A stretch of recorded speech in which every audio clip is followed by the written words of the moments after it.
That Wigan gig, what he's on about, like, the promoter came up to us because they had a little fucking green room outside, didn't they? And it was he got some bevies, got pizzas, and he was like, it's because I want all the bands to be like networking and getting on with each other.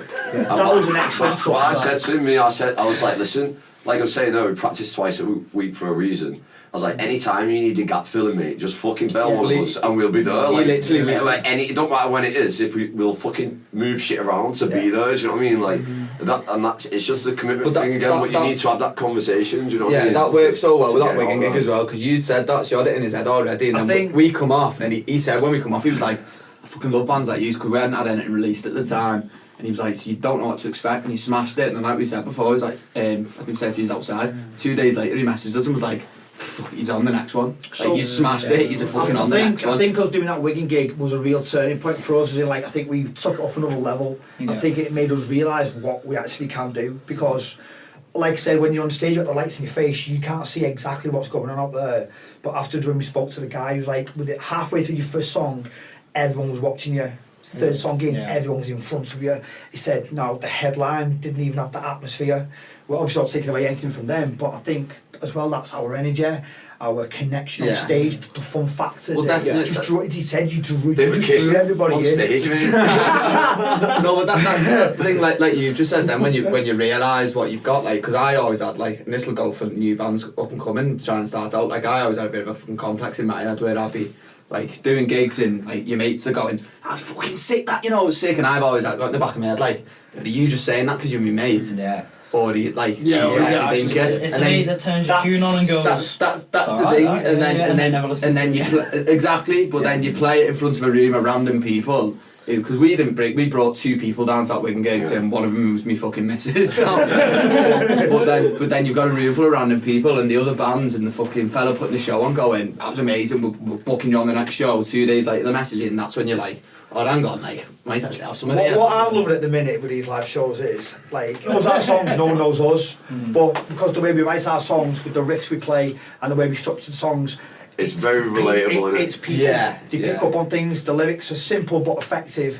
The riffs are catchy. So, like, halfway through songs, he's never heard the singing it. Do as an MC then. It's especially don't know us. And that's, like, mind-blowing. So instantly people to be like... That's one of the hardest things for a band who has an audience that's never heard them before. Yeah. That's what's a big feat. It's interesting, a lot of people, I think, bands feel insecure about going to a venue and playing, even if they're developed. But you seem like you kind of thrive on that kind of new crowd. Yeah, I think we perform best in front of 100%. a neutral crowd, because we literally like, right, we've got to show these what we can do. This is not what makes. Well, that's what it's especially as well. I feel like the lyrics we write, the lyrics we write round where we've played so far. So it's been a lot of Northwest. It's working class. Yeah, and that's what the lyrics we write are like. About being fucking skint and about being on the dole and about going through hardships and coming out of it the other end and using. I thought you said that's what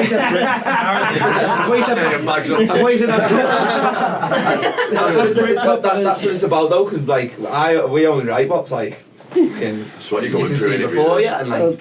And that's the thing, and it's about, like you say, music gets you through shit, and it's about going through them hard times, and then you fucking write a tune like that, and you feel 10 times better about yourself at the end of it, and it's like a release, and it's like writing a fucking diary. And it's therapy music. That's what it is for me anyway. That's what I'll always respect people who get on stage and they go for it, because for me it's like just bearing your soul on stage for people to say, and it takes a lot of fucking bollocks. It takes a lot of fucking bollocks to go up and do it.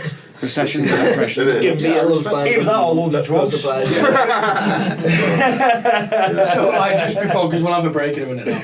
So, what would you say? What would you say to that about maybe a band that are like maybe a little bit more developed, but maybe have like more of an attitude focused on recording and getting like digital tunes out there and aren't as gifted as using like that live aspect? Don't walk away from your authenticity, is it? I think you're not about let's like if you're getting a bit too, if you're producing good music, then that's good, but then they watch you and like, people listening to your streams and no one comes to your shows, and at the end of the day, what is it actually about? I think as well, if you start at the bottom, work your way up. If you're going in recording, because the way we tend to record, we pretty much record it as it is live. So we get the first track. There's no clicks or nothing. Our first track we get down like that, we fucking go off is we just all playing live. So I think bands need to be careful with when they go into recording and you record, mate, fucking like 7 guitar parts and 3 bass parts, and then you come to doing it live. And it's the difference to It's lost. like you just said, people don't. Your live gigs are your bread and butter, because at the end of the day, like with how Spotify and streaming is now, you make fuck all money off streams. Yeah. Simple fuck as all that. money off gigging, like. To be fair though, streams, like. surely any band, well, I don't offend anyone here, but surely like it's got to be about the live performance. Surely that's where the enjoyment comes from, rather than being sat. Although it's good being in the studio and creating music, but releasing your energy and leaving it all on stage and like actually firsthand seeing people's reactions to what you're doing, and then it is the compliments after. That was sick. They've never heard it before. Yeah, how can I follow you? That interaction with the actual people themselves, rather than we've got 1,000 likes, 200 plays. Get in. It's like one-on-one personal interaction. It's energy. It's just energy. It's energy. Is that what fuels you on to do better as well? I think the thing is as well, like, because as you just said, if people haven't really played live, like for me, the hardest thing was just like, you've got to fucking break through the wall and just get up and do it the first time. Because I was fucking shitting myself. Like, the first time I played, it was like on my own acoustic, and I was bricking it. And then, it's like stop when you forgot the words. You know, when I met him, I was like, with the other band, I was like, this is the shit I've been doing. He was like, lad, I played after you at one of the fucking gigs. I was like, is that you? You were so memorable, bro. I totally knew it. No, after I did that first gig, I got off and it was like, fucking hell, like we are now, we get off and we're like, let's get up again. I want to get up again right now, and like, it's just getting that first. Well, our second gig was Clock Sock. It was a festival. There's 2 big massive tents, right? Went off the stage and spewed up. She gave me ring up, the cameraman come over. What, as in like nerves or like piss? I'd drink shitloads of water, and it was just all, it was bouncing around and like, and I went, some pretty fat bombs from water. Did he? Come straight up and he's like, oh, next to me. The cameraman's next to him going, I was a boss show that, mate. No, it wasn't. I was literally packing up my gear and I turned my corner and all the way. The cameraman came over. I'm sure it was just to see if it was okay. But then he was like, you guys need a big stage, because that was a showstopper, and that was our second gig. So even from that, from a neutral person, again, doesn't know us, does photography at all these gigs and stuff. So listen to that, like, and he's a full of rock as well. He had an AC/DC top on, so you know what I mean. He knows his shit. You know what I'm saying? Qualified pundit. Before we did any gigs, we fucking practiced for like because we most part of a year. We got together in the lockdown, didn't we? And like we were practicing through the lockdown because we're just like fucking real breakers. We were saying though, you know, like stay away from. We do a couple of covers, but it's like mashups with his DJ and like he sort of intertwines them. It was like stay away from covers, so it was like we needed that time to get the fucking songs down. Do you know what I mean? Because that's the first thing you said to me was. It was like just get seven songs. We'll go from there. And then by the time we give ourselves a thing, we had like 10. So it was like, fuck this, we're gigging. Do you know what I mean? It's been about 18 months we've been together now. Yeah. We've got 16 original tracks. Yeah, it's good. So it's good progression. Like. Do you know what? It's really interesting you say that, because I think a lot of bands, what they'll do is they'll get really hyped up. They've got 3 tunes, and they get super hyped up. They'll maybe pick some covers out, and within the second week they're like, "Oh, please can we play somewhere? Please can we play somewhere?"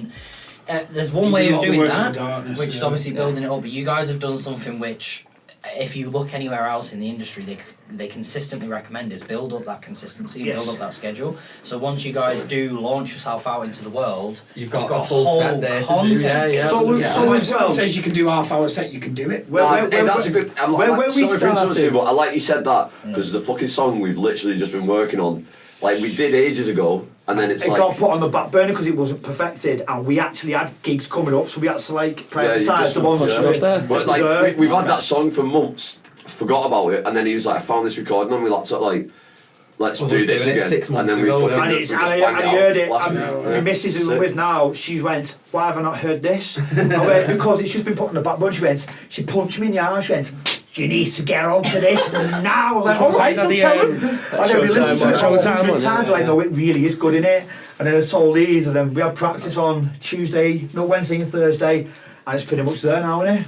Yeah, it's not though. It's pretty much there. It's not, because there's about fucking 10 choruses in it. I'm just trying to remember when they all are. At Chester, so we was the last on. They said get the 3 was on at 11. Because they were using my amp, so they said get there for 3. So the day before, we're still trying to sort a fucking minibus down to get all the kit down with us. Because my dad didn't fancy driving it all to Chester. Because he was in fucking work, to be fair.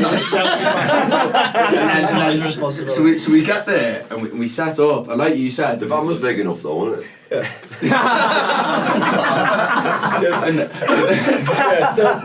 we get there at 3, and then so we set up and that, and then like you just said, it's just because there's a bar there and they're saying you can have drinks, and you're on at 11, so you're gonna get pissed. So yeah, we did. Yeah, and just getting pissed and then drumsticks were flying. So it was the second to last song. We was halfway through the set, and I see 2 drumsticks fly past my head. Some poor girls in the crowd like that, and I turned around and said, "What are you doing that?" And he was like, "We're finished." I was like, "Fucking not, lad. We've got 5 songs left." He's like, "Oh, sorry, I'm like, that drumstick back from your eye, please, love." Sorry, I just held you. Yeah, literally. Yeah. There's a fucking. You know what? Let's not talk about Chester. You know what? You know what? It was a good do. It was like a charity gig. Glow, it was called. Like fucking shout out to them. They put a fucking good show on, and it raised like £1 for charity. But yeah, we enjoyed it, but we ended up scrapping after it. Yeah. So after the gig, like I was like, right. I looked at Nathan, and before he even turned my head, Jake was in him going. I thought, right. I was like, he's having a word in there, like some burn goals, fucking black some burn. He was floating around the courtyard afterwards, blood like that, going sound. But they're like that though, because it was literally. Almost on the day, he fucking his mum turned around to us like, we know this woman who hires minibuses for Saviour. So she, so it's like, so we belled this woman up. It's like, we'll get you a guy who'll give you a lift. So we turn up at Jake's, start loading up all the gear. Fucking Lansbury Bridge, which is a special needs school in St Helens, on the back. We're all in it like that. We're all sat in it like colouring books. Writing a step this down on the way in crayon. That's weird. That's what we always end up in fucking gigs as well. I'm like to the bar.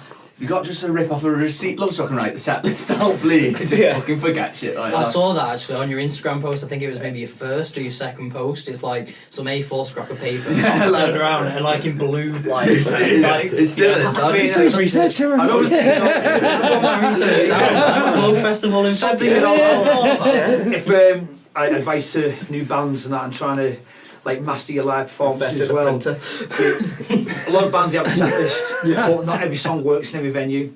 It's like, because we've got like 15, 16, we'll absorb the atmosphere a bit. If we're not on first and we're on second or third, we kind of get a feel for like what the audiences are reacting to, and we can like adapt our set list. Yeah, because we've done it on the fly before, and literally just turn around mid set and be like, that next song's not going to work. That's not going to go anywhere in this venue. You adapt it to what's going on. Because like you were saying before, that's the benefit of having a fucking good backlog of tunes before you start. Yeah. Like you said, some bands get 3 songs and they're like, that's a fucking gig, and then they might get to a situation like that where it's like, right, everyone's active as fuck, but this next song's like fucking moody as fuck. It's a difficult thing to Is that what it is? Do you think when you have some that are lower energy, that some crowds you might feel like everyone's I don't really think any of our songs as a kind of as an outsider coming into these guys as a new guy, I don't really think any of their songs are really low energy. You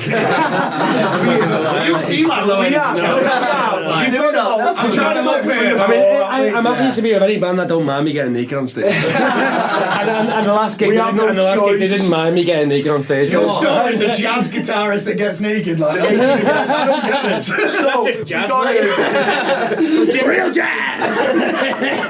Jake sent me the pictures from the Wigan gig, and I was looking through them all, and then it comes up, Danny's got his top on, his guitar's around the back of his head, it's under his leg, it's up his arse, it's everywhere, right? And then the next picture is Nathan on the drums, looking at Danny going, what's he doing? And then you see his face, you go, I'm changing there, and then he goes back to that. He's like, like, he's looking at him, like, do you know what I mean? It's brilliant. Absolutely brilliant. That's the thing, like, at that last Wigan gig, because the set was very fucking... It was high octane. It was a loud, active set, but that's the thing, like... I think it's the most aggressive set we've ever done. Yeah. It worked for that venue. But that's the thing, like, at a venue like that, like... If we had a fucking... Because we've got Burning Out's quite a slow one, and Fly Away. Yeah, that's in the bin, though. I fucking wrote that, lad.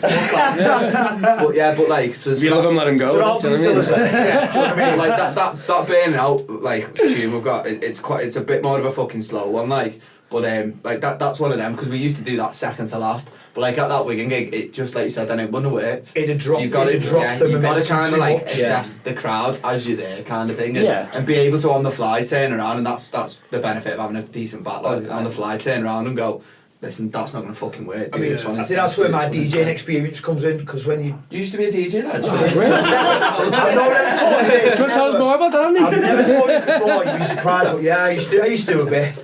You know, but it is like you can't. As a DJ, you can't turn up the set list. You got to play to a crowd. So say if like you've got a high energy like crowd, if you play like one that's a little bit more, you know, like what you would say isn't that. Do you know what I mean? That you're describing. Do you think it's hard to then win the crowd back? Depends on what you've got to follow, because as well, when people book you, they want to sell drinks behind the bar. If you're too high octane, people are dancing, they're not buying drinks. Right. So it's having that right balance. I feel like we make up for that though. You're taking the piss. We That's why you don't make any money. No, but that's what I'm saying. It's just having that right structure to you thinking, and I'm feeling the crowd, feeling what they're feeling. If you're only on for half an hour, you can get away with it. Doing an hour set, you can't just bang out absolute belters for an hour. They all get fucked. Do you want to go out for a cig? You lose your audience. Mate, to be fair though, like some of the gigs where it's like we've done, it's like 2:45 sets in it, and then like, so we'll start, we have a jam, then we go into the songs, and then like same again when we come back on, we jam. But some of them fucking jams we've done, mate, I'm like, I hope some dickhead was recording that, because like I want to. The first live gig we played in Vaults, we did like a jam at the beginning, like we usually do. And he was like, because he's like a fucking freestyles and shit, doesn't he? And he was just like proper ripping into people in the crowd, like taking the piss out of them all. What they had on, like some kid come up to us at the end and he went, "Oh, would they all let you on, mate? How did you know what they were all going to wear?" I was like, "What?" He's like, "Well, he's obviously wrote that down." And I was like, "No, that's off the top of his head, that like, he's fucking sound." He does get on one though, some feel like. Well, if I'm in that zone, they just go, "Oh, he's on one." We'll just have to put up with him for today. But it's the same in practice. I can see him go. Like, he's turned up today, fucking hell. I think, alright, we'll try that, alright. I think the best example of this, we finished playing a gig and we went to a bar in St Helens and they had this thing called karaoke. Oh, fucking hell. And he took over me, like, well, they not me, but they took over. He jumped on stage and it was supposed to be like, you just sing the song and then you move on. He stayed on for 20 fucking minutes. Proper freestyle. I said, start with Eminem, lose yourself, and we'll wing it.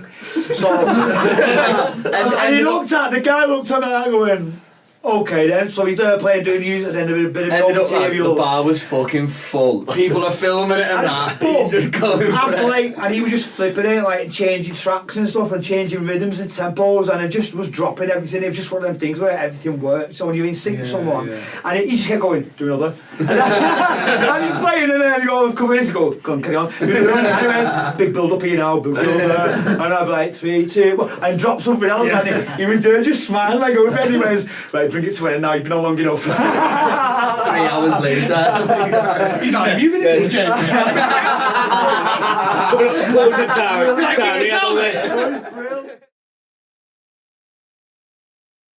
So, as a band, you guys are very well closely connected, you're very well knit. What is the biggest challenge that you all face? We're starting out. It's the cost. It does cost a lot. Like it is. Yeah. It's expensive. Like getting to and from gigs, especially when you fucking get into a pub gig and you fucking took 2 cars down there and they pay you 60 quid and you spend 200 quid behind the bar anyway. It's cost, and it is. And like, see, I feel like we're quite lucky with all those. I feel like if commitment can be a fucking hard thing, but with all those, I feel like we're all fucking well up for it. But with other bands, I suppose, like, it's getting your fucking timings lined up and shit like. It's just for all of us. If one of us is down, the rest step up and chip in, so that we stay as a team. I decided to see these boys and I was like, you know what, I'll check my balance since I've known these boys and how much I've spent. And I've known these boys for so I looked at my bank and I was like, I wonder how much I've spent on this last month. It came to £1,654 since I've known these boys. That's the cost of being in a band then, everyone. Like. I know, to be Cost fair. being in this band. It's really cheap, really. We got about 40 quid each a gig as well, so that on top as well. That's the hard thing, especially with the big. Yeah, you Oh, don't see it. you ain't more than me, that's fine. No, that's alright. Like that's especially with there being 5 of us, like you just touched on then, like the pay you get from a gig between 5 is fuck all. Like unless you pay and hopefully like it's where it's gonna fucking pay dividends in the future when we're hopefully doing bigger shows and getting an actual fucking. When we're not skint, we kit it, don't we? We try and with the recording. We all that's look how we after. pay On a for real stuff, note, we all do look after each other. So we don't really. What we have We're all been doing brothers. is the money we have got from gigs, literally like, apart from the last one, because we're all skids. Last two, because we're all skids.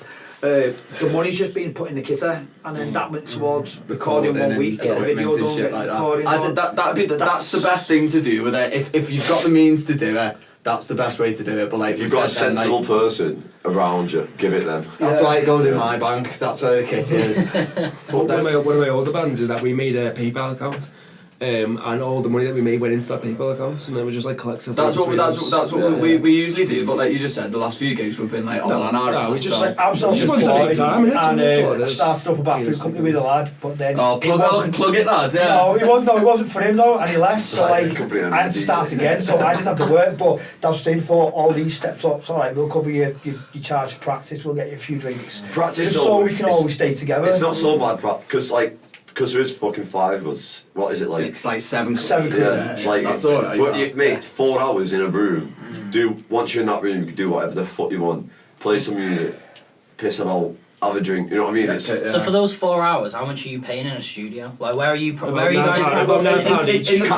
might get a discount. Yeah, a shower. Catalyst St Helens. That's where we practice, and that's like in the practice room. So we've got a locker there as well where we keep all our shit, and that comes Don't to tell people about. that.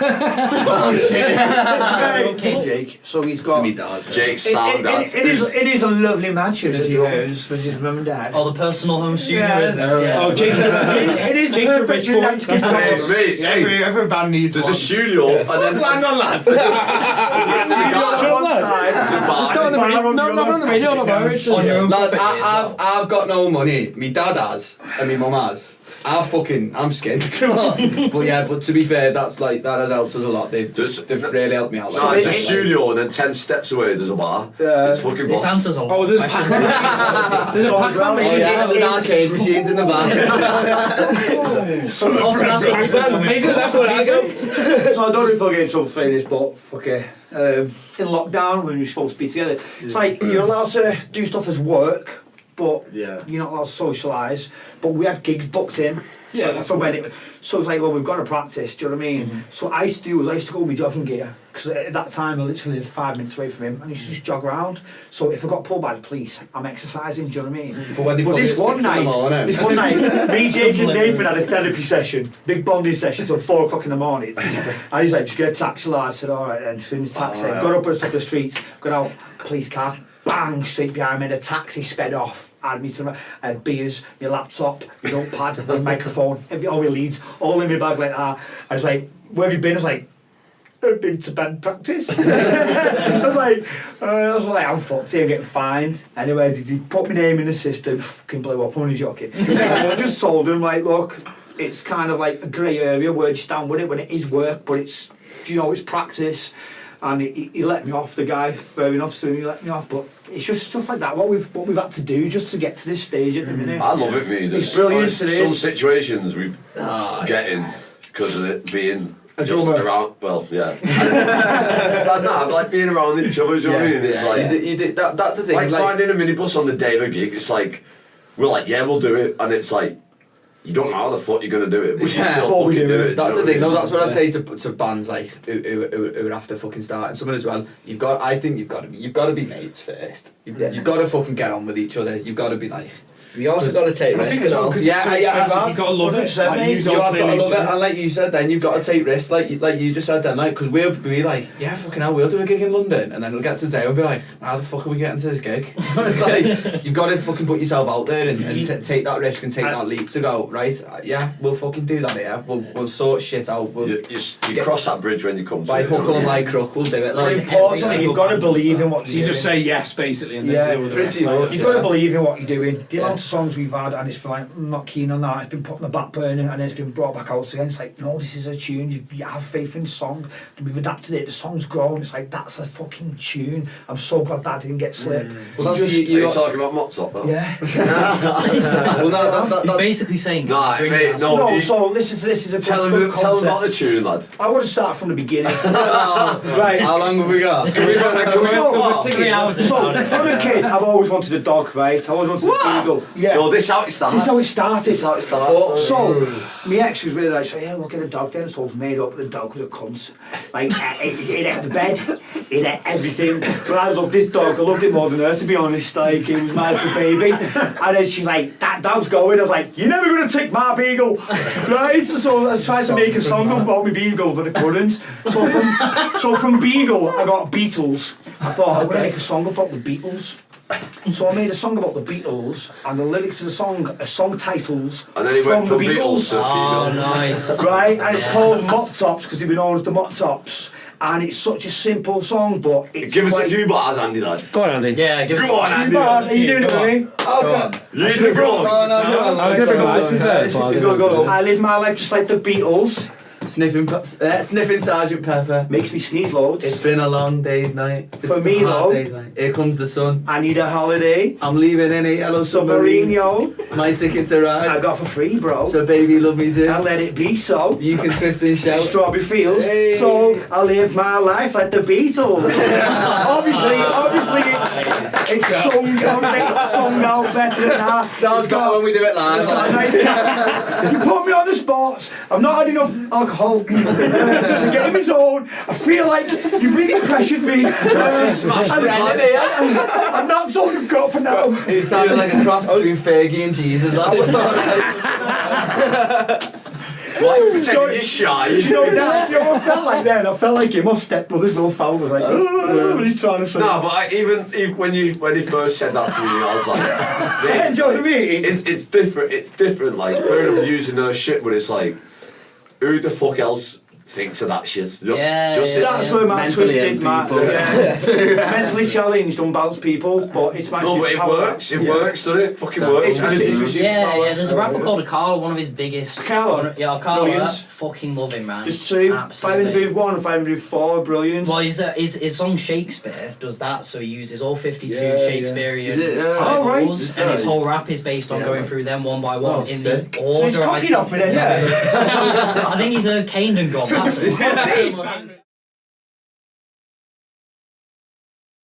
We've got 70 minutes, so I suppose what we tend to do at the end is just whatever you've next got coming out. Do you want to talk about your next gigs and promotion stuff? We've got our first tunes released now on Spotify 1 week by Kained, obviously. I think with a K, yeah. With a And then K. the next gig we've got is the Boulevard in Boulevard in Wigan on Friday the 13th. Well, Friday the the is that 13th, not yeah. before? We're not.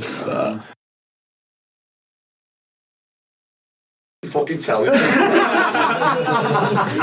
mate, I didn't even know what we were here until like 2 days ago. He So. wants on to the green rooms again, though, doesn't he? Fuck that. The next book one we've got is Boulevard in Wigan Friday the 13th. I think tickets are out for that. They'll be on our Instagram and stuff like that.